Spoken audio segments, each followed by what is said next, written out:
Imprudência, provavelmente uma das principais causas de mortes no trânsito. Nós convidamos o inspetor-chefe da Polícia Rodoviária Federal, Edmilson Schopf, para comentar um vídeo que mostra a imprudência de um motorista. Confira. Bom, aqui nós percebemos um condutor, que está conduzindo um veículo em zigue-zague.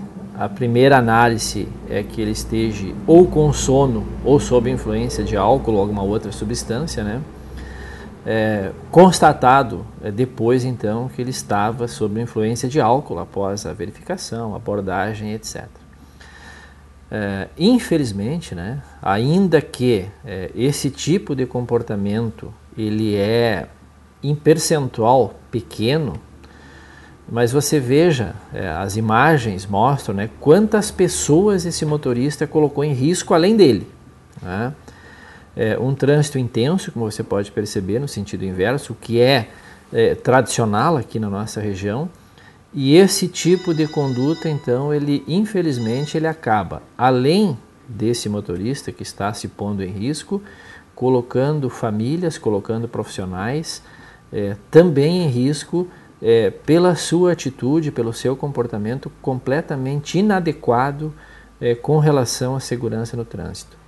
Com certeza, o fato de ligar, digamos, para a polícia, independente qual teria sido ela, no nosso caso aqui foi para a Polícia Rodoviária Federal, é exatamente o que deve ser feito. À medida que você, como usuário da rodovia, verificar alguma situação anormal com relação a um condutor que esteja conduzindo, ligue para o 91, ligue para a Polícia Rodoviária Federal, em se tratando de rodovia federal, que a gente vai fazer verificação. O fato do pessoal ter gravado o vídeo, isso também é importante, porque serve de prova da conduta que esse motorista teve durante o seu deslocamento. Porque isso é prova material de que ele estava transitando, ele estava andando em zigue-zague, e colocando as demais pessoas em risco. Então isso é muito importante também. Em questões de morte, sim, porque apesar da nossa média de acidente, nós tivemos na sexta, sábado e domingo a ocorrência de 7 acidentes. Isso é a nossa média, felizmente ou infelizmente, é a nossa média. O que chama atenção exatamente são a gravidade desses acidentes, E mais uma vez, em todos eles, nós observamos a questão do fator humano como responsável. E especificamente nos chama a atenção, que foi a questão de que um senhor de 75 anos, que estava conduzindo o veículo, e ele tinha problemas de saúde. Isso é um alerta que a gente deve fazer, até para os nossos parentes, para os nossos amigos, aonde a gente sabe que uma determinada pessoa tem problema de saúde, que se evite deixar essa pessoa conduzir veículo, porque ele está se colocando em risco e colocando os outros também em risco.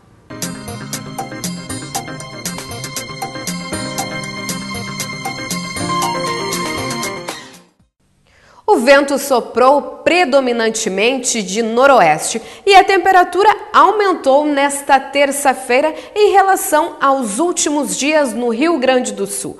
Vamos conferir agora a previsão do tempo para os próximos dias. Para amanhã, quarta-feira, a previsão de chuva, mínima 17, máxima 25 graus. Quinta-feira, também previsão de chuva, mínima 15, máxima 21. E sexta-feira segue com chuva, mínima 15, máxima 23 graus. O governo do estado assinou ontem um convênio de contratos com 8 hospitais do interior. No total, serão repassados mais de 130 bilhões de reais às instituições. O governo do estado assinou nesta segunda-feira convênio e contratos com 8 hospitais do interior. No total, serão repassados mais de 130 milhões de reais às instituições de Erechim, Camaquã, Cerro Largo, Tuparendi, Constantina, Quaraí e Santa Bárbara do Sul. O ato, realizado no Salão Alberto Pasqualini do Palácio Piratini, contou com a presença do governador José Ivo Sartori e do secretário da Saúde, João Gabardo. Super importante poder ter esse ato aqui no Palácio para que fique bem evidente o esforço que o governo do estado está fazendo para manter os contratos nos valores previamente estabelecidos. Nós estamos tentando ampliar o serviço, melhorar o acesso da nossa população, e com esses contratos que nós estamos assinando hoje, nós esperamos que isso possa se concretizar. Também foi firmado um convênio no valor de 30 milhões de reais com a Fundação Universidade de Caxias do Sul, administradora do Hospital Geral do município. Com esse valor, somado a outros valores que nós temos obtido lá em Caxias e também através do serviço prestado ao SUS, nós continuaremos mantendo o serviço pleno para 49 municípios, através de todo o efetivo de mais de 230 leitos, mais de 1.000 funcionários. E no esporte, o São Paulo derrubou a invencibilidade do Grêmio na Arena. Já o Internacional quebrou o jejum de vitórias fora de casa. Quem comenta os jogos da dupla hoje é o repórter esportivo Alex Frantz. Olá, Alex. Olá, Luana, tudo bem? Mais uma vez estamos aqui para falar dos jogos da dupla Grenal na rodada 25 do Campeonato Brasileiro de Futebol, começando pelo Grêmio, que ontem conheceu aí a sua primeira derrota na Arena dentro da competição nacional. O Grêmio acostumou o seu torcedor a atuar de forma gradativa, atuar de forma intensa, mas ontem o Grêmio parecia que não tinha força contra a equipe do São Paulo Futebol Clube. Foi surpreendido pelo técnico dos paulistas. O Grêmio agora foca suas atenções para o jogo contra a equipe do Atlético Paranaense.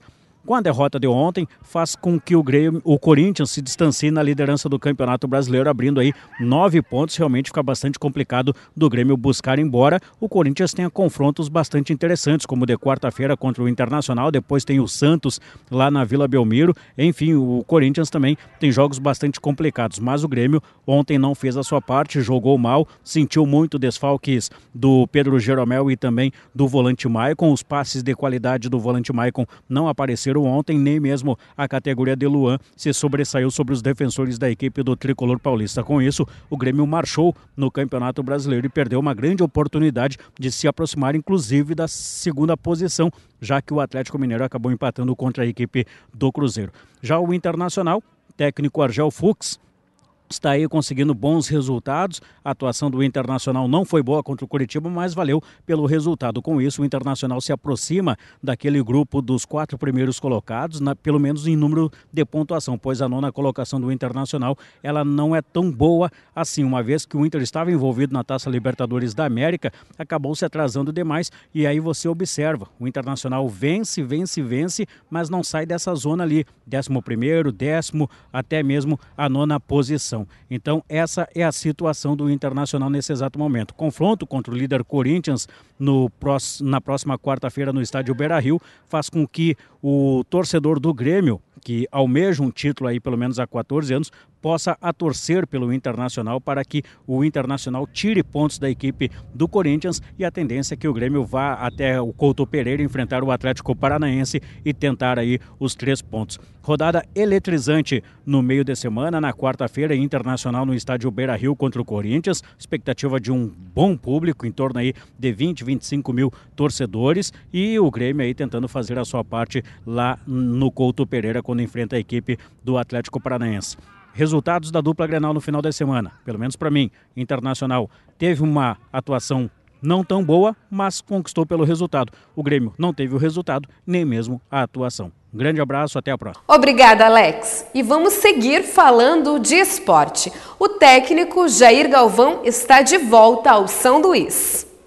O treinador que em 2005 comandou o time na volta à Série A do ano seguinte retorna ao São Luís com a mesma missão, a de colocar o rubro na elite do futebol gaúcho em 2017. Estamos aqui hoje para fazer a apresentação do novo técnico para a temporada 2016 do Gauchão 2016. Então o São Luís já vem desde que nós estamos na segunda divisão, nós temos um trabalho efetivo junto aos patrocinadores na busca de recursos, na busca justamente desses patrocínios, para tentar compor um orçamento, claro que muitas vezes enxuto, mas buscar um orçamento que nos possibilite fazer um time forte, um time aguerrido, e certamente esse nosso propósito de subir novamente, de buscar alcançar essa liderança e essa busca da primeira divisão novamente, passa sim por uma comissão técnica qualificada e passa sim pela liderança do nosso técnico, nosso líder da equipe. Então foi pensando nisso que neste ano nós fomos buscar o nome do Jair Galvão. Vocês todos conhecem, o Jair é conhecedor do São Luís. O preparador físico será Fernando Bervin antes e o auxiliar Eduardo Macuglia. Na preparação dos goleiros estará Paulo Gilberto de Oliveira. A gente foi oficializado, né? Antes era uma expectativa, podia acontecer. A gente sabíamos que tinha o interesse da parte do Jair Galvão, sabíamos que tinha interesse de alguns setores, né, de dentro do clube. Mas você, como eu falei agora, você treinar o São Luís, o São Luís hoje é uma equipe forte, uma equipe que tem uma história dentro do futebol gaúcho. Qualquer treinador queria estar aqui nesse momento, aqui dando essa entrevista como técnico do São Luís. E eu sou um privilegiado, né? Escolhido pela torcida de Juí, por vocês da imprensa que também deram o apoio. Como já falei, a imprensa foi muito importante nessa minha chegada novamente ao 19 de outubro. E agora é pensar numa equipe como eu já falei, uma equipe que venha vir de encontro daquilo que vocês, como imprensa, daquilo que o Jair Galvão acha como técnico. Como já falei e já conversei com o presidente, agora a gente vai oficializado como técnico, vamos conversar com o departamento de futebol. Tem algumas coisas que eu não abro mão, né? De algumas contratações, como eu conheço o 19 de outubro, eu conheço vocês, eu conheço o torcedor, eu sei aquilo que precisa, como o atleta que precisa aqui dentro, como tem que ser o atleta que vai vestir essa camisa. Muitos jogadores chegam aqui e não conseguem render, porque é difícil jogar nesse 19 de outubro, porque o torcedor é um torcedor apaixonado, a comunidade de Juí, ela gosta de futebol, ela participa, ela ajuda. Em 2005 ela foi peça importante, ela foi o número 1, né? Naquela volta à primeira divisão, e eu espero novamente, agora falando para vocês pela imprensa, já de antemão chamando esse torcedor, que eu tenho certeza que vai voltar ao estádio, vai lotar esse estádio, vai ser o nosso primeiro jogador aqui no estádio, que vai vir lotar, que vai nos ajudar, para que nós possamos formar uma equipe forte de acordo como tem que ser dentro do 19 de outubro. Bom, como eu assisti alguns jogos do Sub-19, né?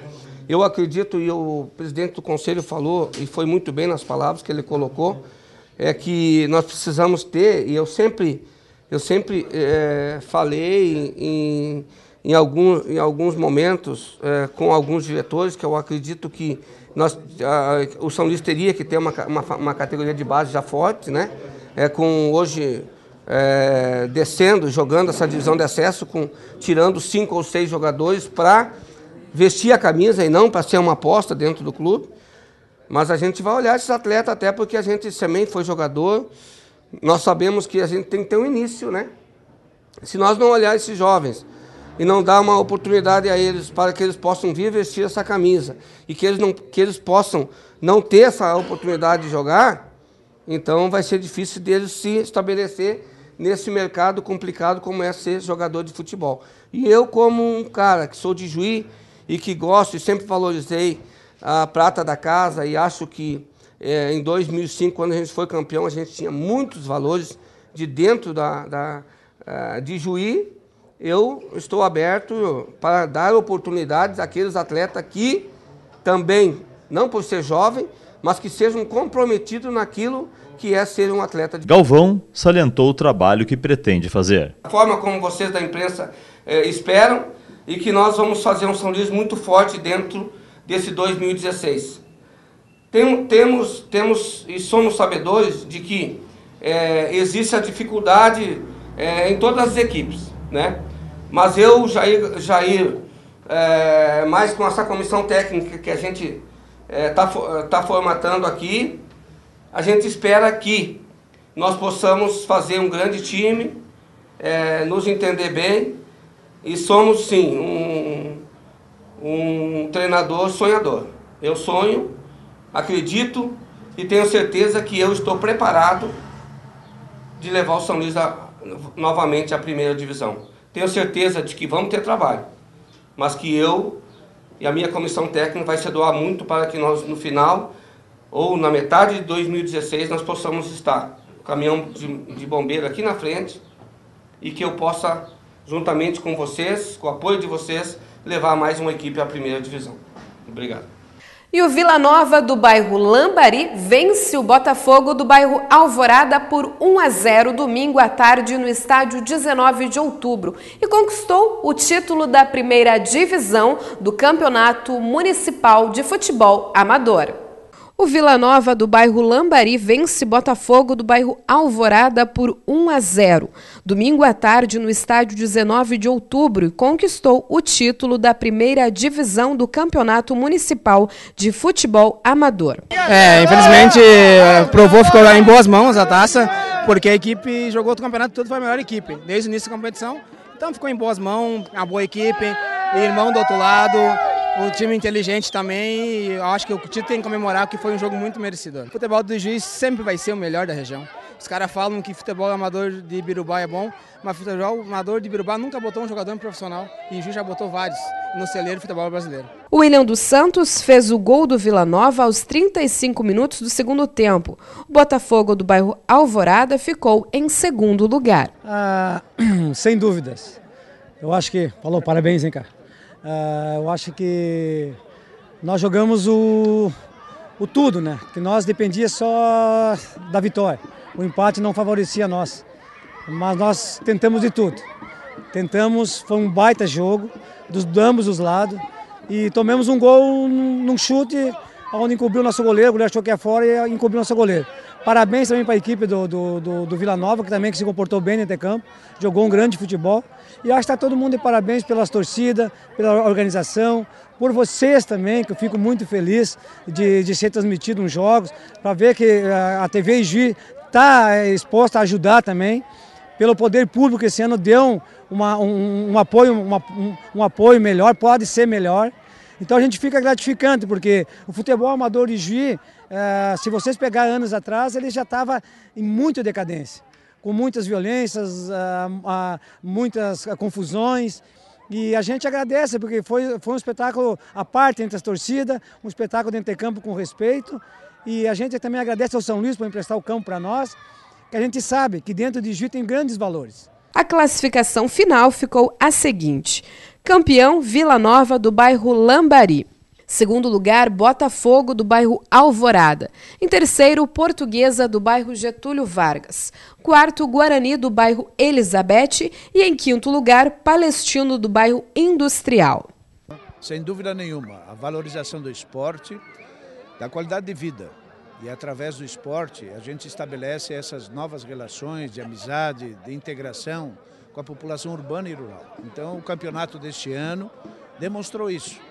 E que bom, veja hoje aqui o estádio do São Luís lotado de pessoas da comunidade, de pessoas dos bairros, aqui frente a essa grande decisão da primeira divisão do Campeonato Amador de Juí 2015. Então estamos agradecidos por todos, por essa realização, agradecer ao secretário Correia da Cultura, Esporte e Turismo, o Rogério, nosso coordenador de esporte, e toda a comunidade, os telespectadores, enfim, a comunidade que sempre tem apoiado. E é com isso que a gente vai construir um futuro melhor para a nossa gente, apoiando o esporte e a vida acima de tudo. Esse é o nosso maior objetivo. E o Jornal das 6 de hoje fica por aqui. Uma ótima semana a todos. Nos encontramos novamente na sexta-feira. Boa noite.